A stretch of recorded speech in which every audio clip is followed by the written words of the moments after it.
A surcoat initially was an outer garment commonly worn in the Middle Ages by both men and women. It can either refer to a coat worn over other clothes or the outermost garment itself. The name derives from French meaning over the coat, a long, loose, often sleeveless coat reaching down to the feet. From about the 12th century, knights wore over their armour long, flowing surcoats, frequently emblazoned with the personal arms, that usually extended to about midcalf, had slits in the bottom, front and back, thus allowing the wearer to ride comfortably, and were either sleeved or sleeveless.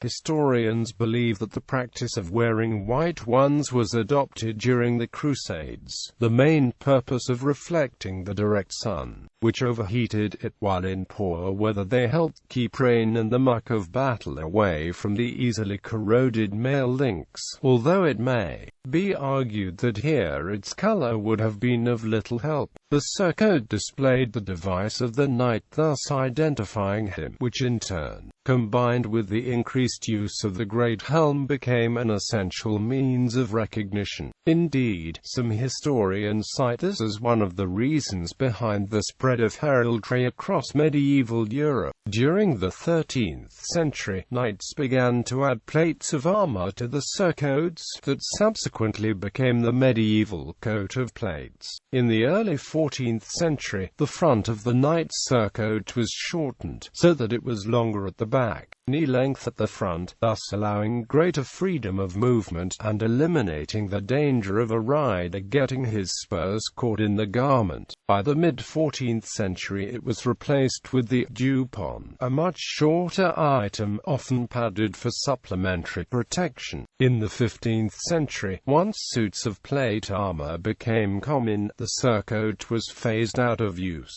The period in the history of armor development in which surcoats became increasingly rare is referred to as the surcoatless period.